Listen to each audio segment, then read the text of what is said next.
Welcome back. We're getting close to the final stretch here. We got 2 more weeks after today. I am out of town. I'm leaving town shortly after class today, and I won't be back until Monday, which means that there will be no office hours this coming Saturday. But there should still be office hours on Monday.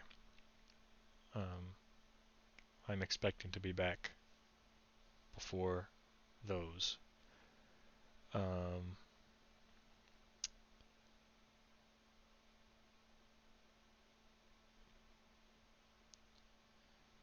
I think that's it for announcements. Oh, yeah, so I wanted to reiterate, I sent out an email yesterday. Um, had 3 things on it. The first was that homework 5 was posted. The second was that a lot of people were struggling on homework 3 to implement things into Python, especially. And I take a lot of responsibility for that. I feel like my Python introduction didn't go over as much. It wasn't as good as it maybe could have been. So what how we're going to resolve this is that I'm going to open up another assignment slot, um, and anyone who's not satisfied with their grade on homework 3 can do some more work on it, get their solvers working, and resubmit homework 3 by the last day of class, for a full regrade. Um, it will overwrite your prior grade, um, assuming you get a better score. Um, and in an effort to make that maybe more accessible, in an effort to fix the problem with to explain Python a little better, I'm thinking that our next Thursday, our next catch-up / question day will be um, sort of dedicated to Python. My one, I'm wondering if I shouldn't move that forward to Tuesday instead, though, just so that we get that exposure a little sooner. I think I'll do that. I think that Tuesday will be our next. So our next lecture will actually be um, looking at the the solvers again, focusing perhaps on Python, um, because it might be important for the project. It's definitely important if you want to resubmit homework 3. I want to give you plenty of time to understand and do that. So that's that's the new change. Not Thursday, but Tuesday will be a question day dedicated to Python and maybe some Excel. Less people struggled with Excel, but maybe we can do some more there. Um, so that's that. The intermediate report on the project is also due on Tuesday. That's going to be a completion grade, so as long as you have something meaningful, I think I said in the final or in the prompt that I wanted parts 1 and 2 done, but as long as you have something meaningful turned in, you'll get full credit for that. But obviously, the more you turn in, the more I can give you feedback on. So keep that in mind. I think those were the 3 things on that announcement. I think that's it. So again, I'm leaving town shortly after class today. I won't be back until Monday. That means no office hours on Saturday. There should still be office hours on Monday. Okay, so that's announcements out of the way. Let's jump into content. We got almost done with Duality Part 2 yesterday, but not quite. I wanted to talk more about complementary slackness. So let me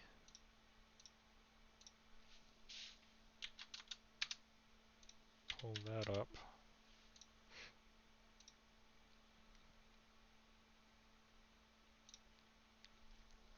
So just to recap what we did yesterday, we formally stated the weak duality theorem. We talked about some of the implications of the weak duality theorem, and we formally demonstrated these three statements, this corollary, by using the contrapositive. And then we talked about the strong duality theorem and how it's different and how it is, in a sense, stronger than the weak duality theorem, and how it gives us a slightly different result.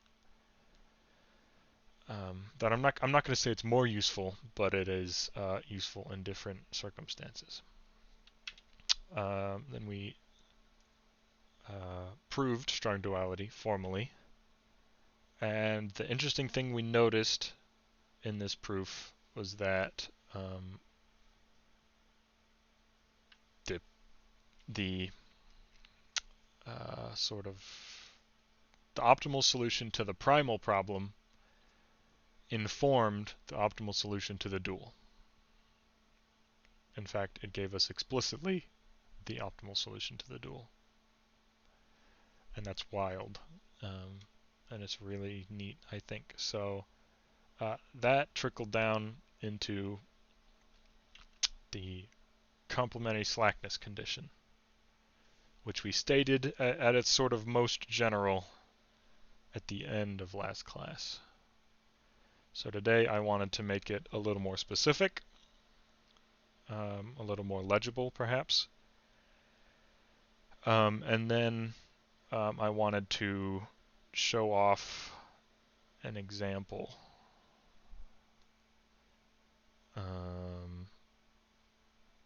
of how we can use complementary slackness, and how all of these theorems shake out and work in practice.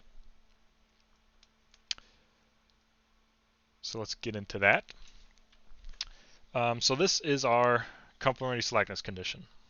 Remember that X star is the optimal primal solution, and S is the slack variables for the dual. So we had the primal, was in standard equality form right off the bat. Then the dual was not in standard equality form. It's just in its sort of standard dual form. So we bumped it and we put it in not quite standard equality form, but we added slack variables. And notice that it's still missing y greater than or equal to 0. So still not quite in standard equality form, but that wasn't an issue because we still used that and our strong duality result to show that this result, that X star transpose S equals 0. So the dot product of our primal solution with our dual slack variables is 0.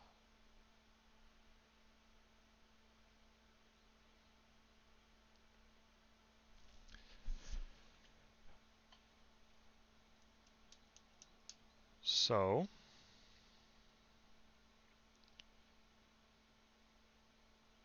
what does this mean?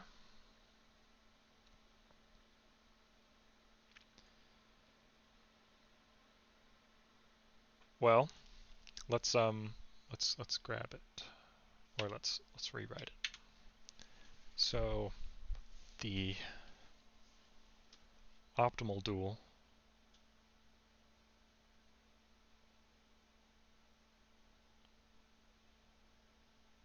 solution, oh, not optimal dual, optimal primal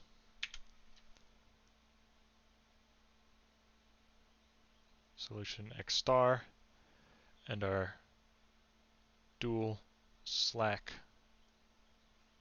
variables s. We have the relationship that the dot product is 0. I prefer, or there's a star here, I prefer the notation x star transpose s equals 0, but these are the same statement. You remember that the dot product only functions, well, just like I think all of the standard sort of matrix multiplication schemes, only works if the dimensionality of the two things is accurate, or agrees. So x star transpose is a 1 by n matrix, because we were assuming at some point that we had n variables in the primal, and we wanted to multiply that by a vector, which is going to be something by 1. So we have n entries here, and we should have n entries in the slack. So this is x star transpose, and this is s. So we should have n slack variables. So let's how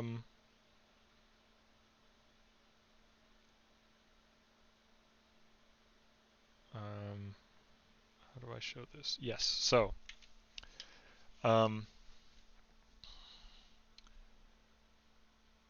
if we had n variables in x, then that means that a was m by n. We had m constraints and n variables. If we transpose that, we get an n by m.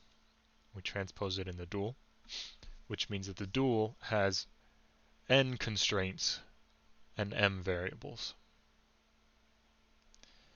Now the dual is greater than or equal to for each of its constraints in this case, which means that each of its constraints has a slack variable, i.e. all n constraints have a slack variable associated with them. In other words, there should be n slack variables. So this dot product works out correctly. And we get a scalar, as we should, a 1 by 1 is 0. So we have all the right dimensionality. This condition should be fine. And in fact, if you had a slightly different, well, yeah, if you had any sort of different orientation of our primal problem, maybe it wasn't in standard equality form, maybe it was in, whatever form, you're always going to have the slack variables of the dual.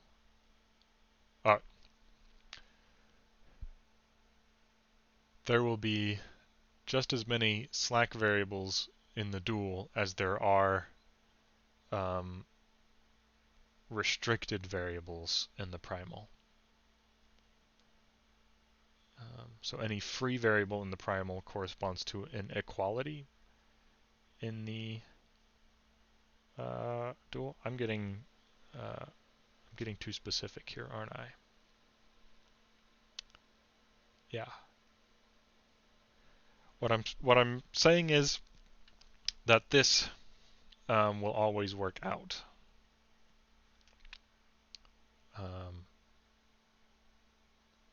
This multiplication should always be the same size if you did your dual correctly. In fact, I think you could. Yeah, no, I'm being pedantic now. That's not important information. So, what does this mean? So, this says that for remember that our slack variables are strictly positive. Actually, all of our variables here are strictly positive. So xi and si are both non-negative for every I in 1 to n, which means that which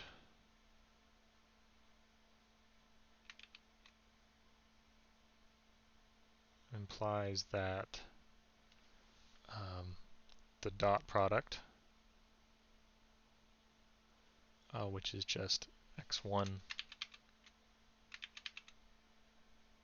s1 plus x2 s2 plus all the way up to xn sn. Each of these terms is a non-negative times a non-negative, and they're all added together. So this whole equation is non-negative.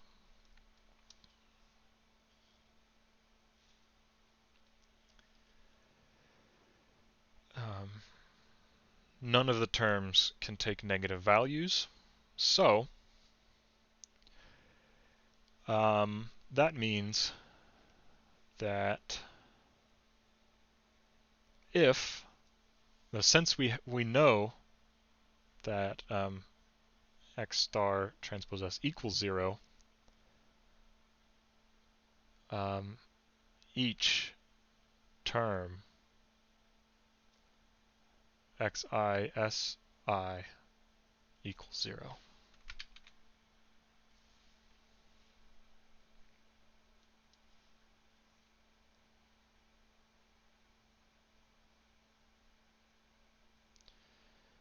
So since x star dot s, dot product with s, is 0, and every term in that dot product is non-negative, each term has to equal 0.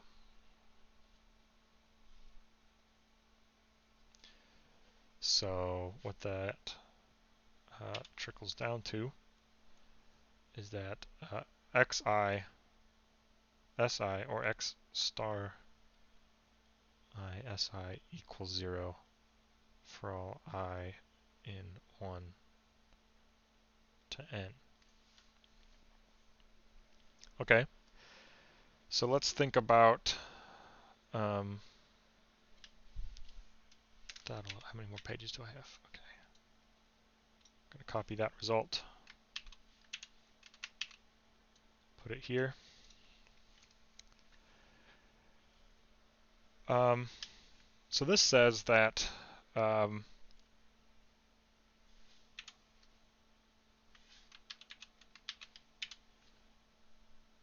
if x star I is greater than 0, then S sub I has to equal 0.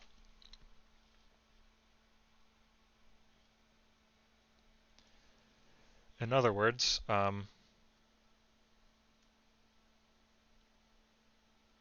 if xi is basic, or is in the optimal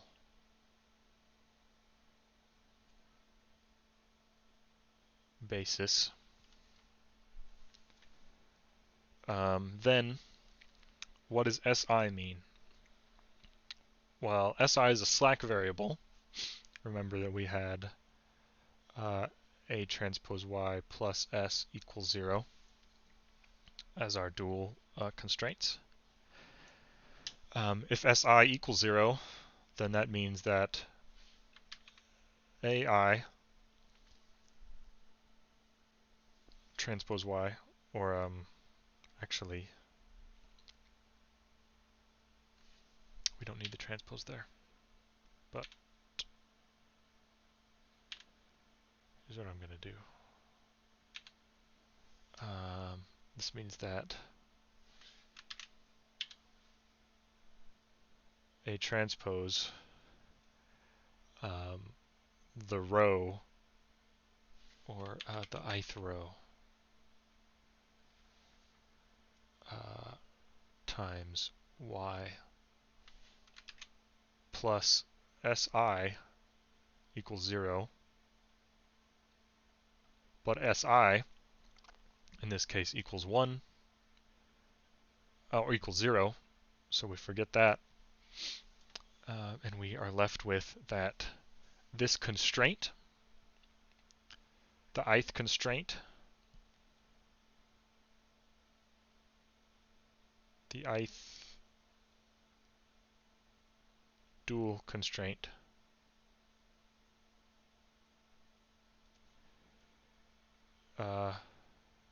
is satisfied at equality for by the optimal, or the dual optimal solution.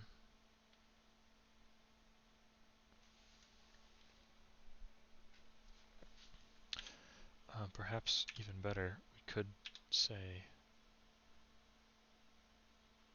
I don't know if we can say any dual optimal solution. I'm not sure we can say that. So I'm just going to leave it as the dual optimal solution.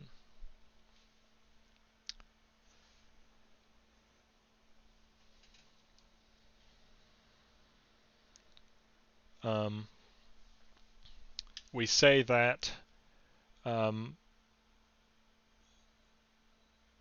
we usually write this as a shorthand.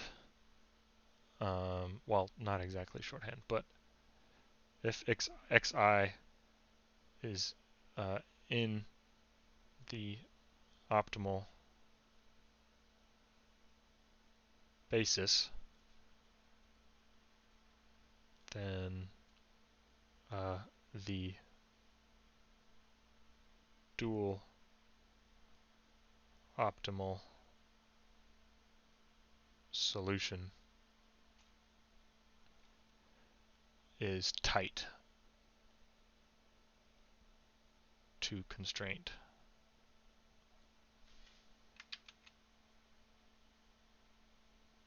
I.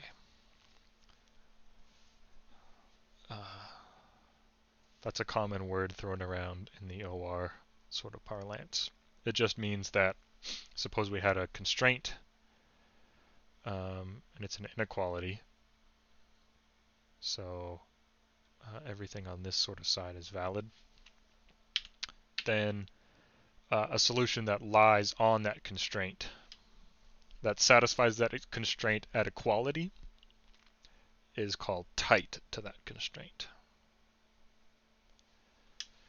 So the red here is tight, and perhaps the purple here not tight because it's not touching the hyperplane itself that defines that constraint. So this is one of the common ways you will see complementary slackness stated.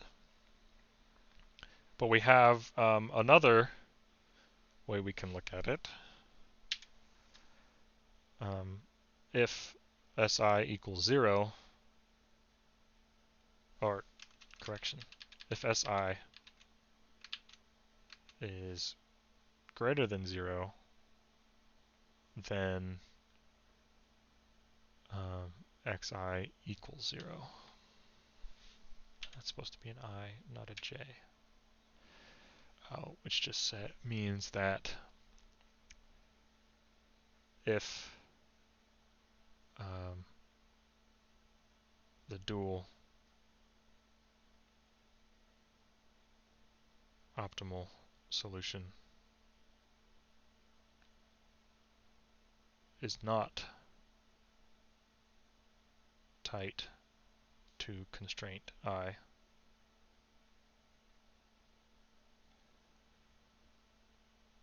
then x of I is not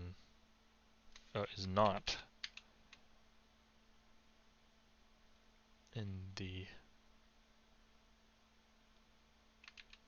optimal primal basis.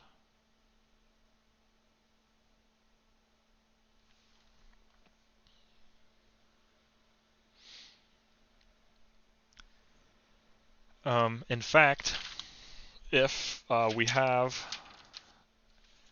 a primal solution and a dual solution that satisfies these two statements, notice that this is all translations. Both of those, so the blue is translations of one statement and the green is translations of the second statement. So if we have a primal dual pair and we have feasible solutions to those problems that satisfy both of these statements, then both of those solutions are optimal to their respective problems.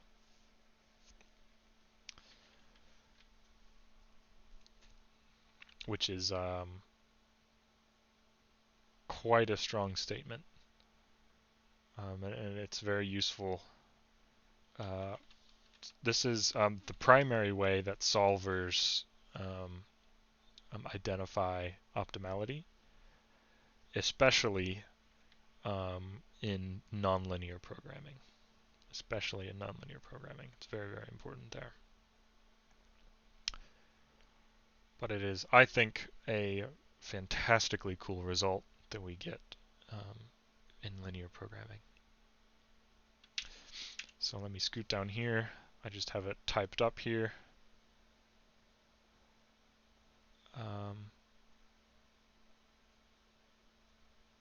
P primal dual pair of linear programs, let x and y be feasible solutions to P and D respectively. X and y are optimal solutions if and only if either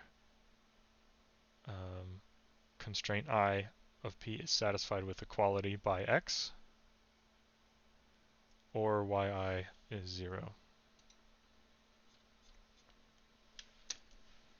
I want to say that is very close to how it's stated in the book. It's in section 4.3, I think, which I did not have you guys read because I wanted to introduce it.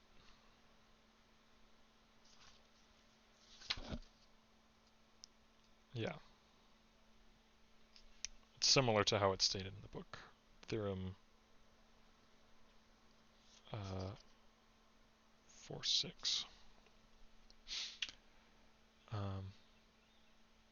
this is another way I've seen it stated. Yeah. So x satisfies constraint I at equality, or the dual variable is 0. Very neat result. Unless you study more in this field, you won't interact with this all that often. It has some implications for sensitivity analysis, which is very useful in industry, in the field, in applications. So it'll inform that a little bit. But it's important to understand that it exists because it is the basis of most of our commercial level solvers, like Pulp and Excel that we've been using. So that is all the notes that I didn't quite get to last time. So I wanted to show an example of using complementary slackness in practice and show off the dual or the weak duality theorems in practice as well. So let me jump over to that screen. If I can find it again. Here we are. Is that showing up well enough?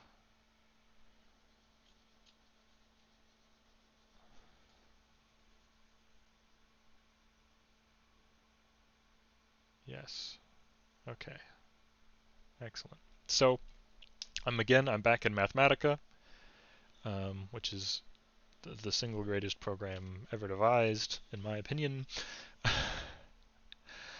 And this is using again my my homebrewed sort of Tableau manipulating code here. So you may recognize this. This is the Soylent diet problem before Soylent Green is added, of course.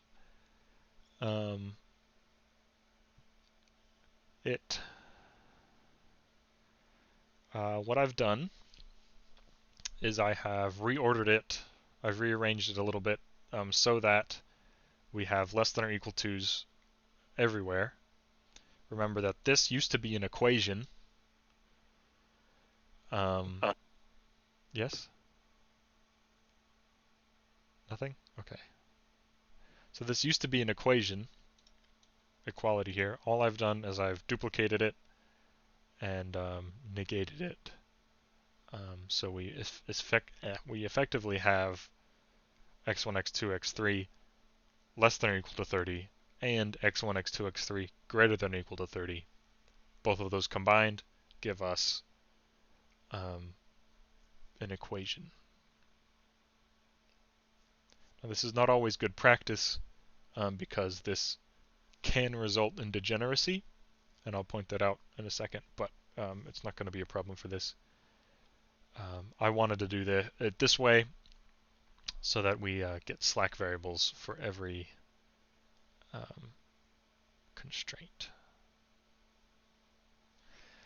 So here, down below, I have formulated the dual of that problem. Looks like this. And this program assumes non-negativity for every variable. So that's why I had to finagle the model a little bit to get it exactly right. I wanted to have my inequalities facing this direction so that the dual variables would be non-negative instead of non-positive or unrestricted. That's the primary reason I did all of that. So anyway, we have the primal, now we have the dual, and I asked it to solve both of these problems. independently. So it did the simplex algorithm. I said LP solve my problem. Here's the primal solution. Remember that this is without Soylent Green, so it's going to look a little different from your homework solution. And it has this result. And the dual has the same objective function value, which is neat. And an example of weak duality. The optimal solutions equal each other. So then I put it in a tableau, and I solved the tableau to its optimal basis for the primal problem. And we can see that this is the same right-hand side that we had up here. And we see that x2 is that number, x3 is 29 and change, which matches up with what we had in the LP solve. Yeah, those are the same number. Cool. Well, where is this 61 coming from? Why is it floating around in here? What if I... There. Oh, I see. Cool. So we can also, from this tableau, we can pick out the slack variables. We see that the slack for 1, 3, and 5 are basic. But that slack 5 actually equals 0, which will be important to us. So then I printed out the tableau for the primal or the dual problem, and I wanted to use complementary slackness to find the dual optimal tableau. And we're going to do that by finding the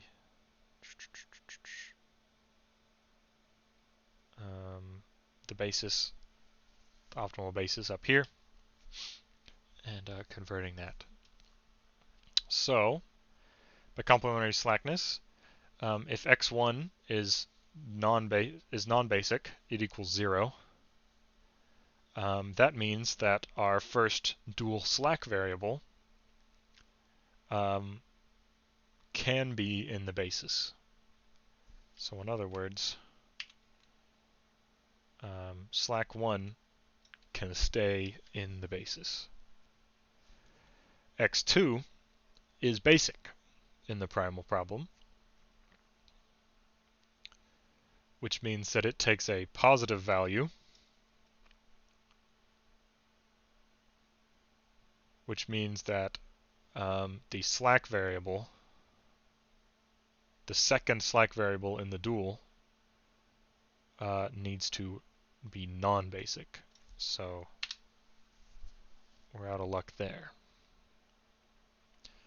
x3, same thing. x3 takes a positive value, which means that S3 in the dual cannot be in the basis. It has to be non-basic. It equals 0. So now this is confusing because my program adds slack variables automatically and it uses S for both of them. So we have slack that are S in both the primal and the dual. Keep that in mind as I ramble here. Slack 1 is basic,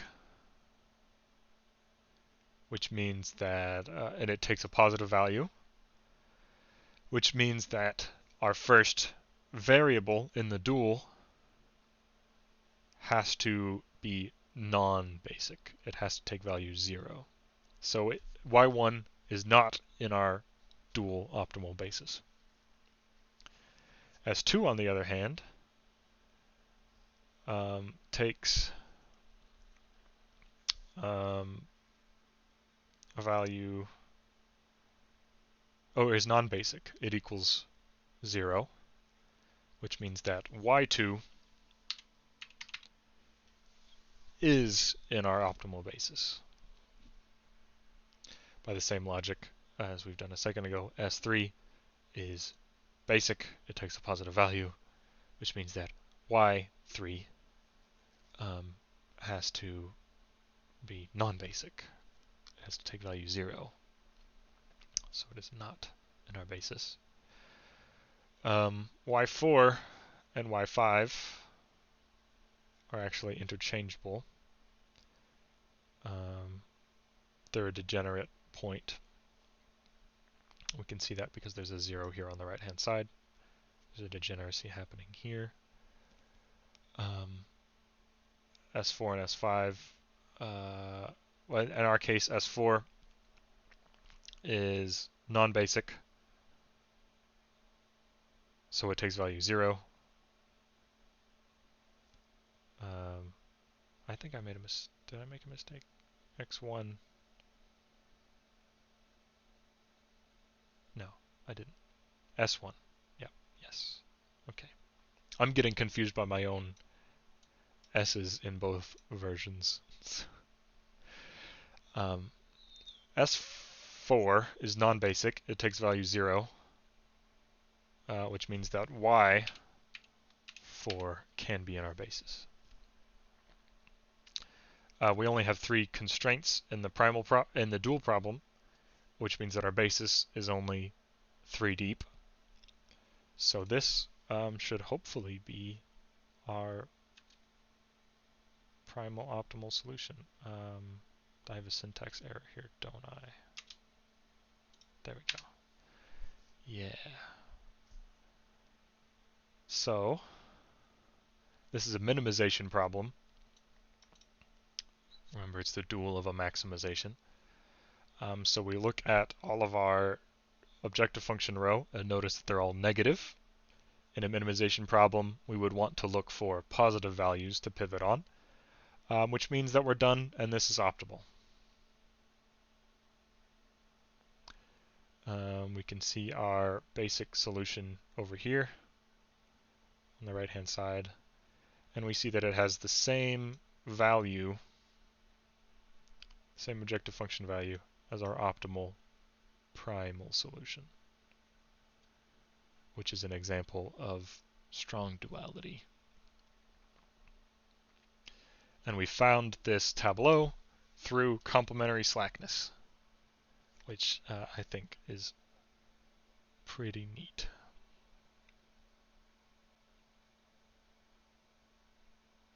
So that's all 3 of those theorems / conditions in practice.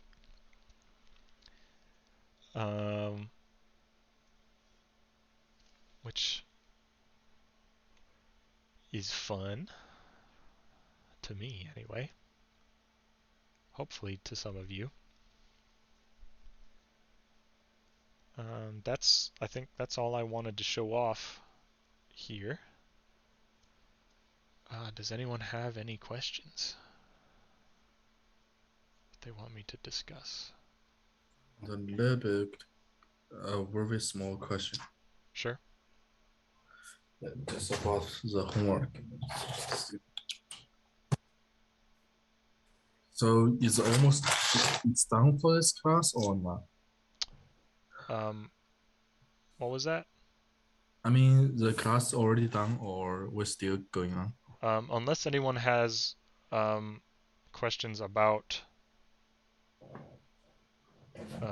class material outside of homework. Okay, I don't have a question about the class material. I Sure. can catch up. Sure. I guess I will.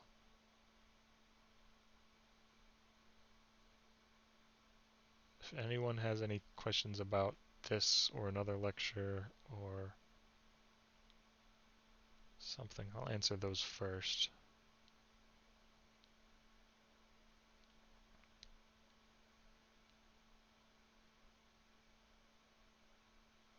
Alright then.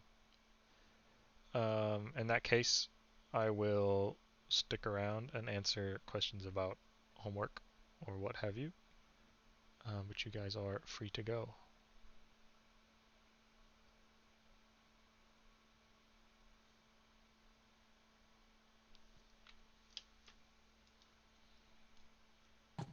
Okay, Professor, I'm gonna go to restroom very soon and come back. Is that okay? Sounds good. Okay.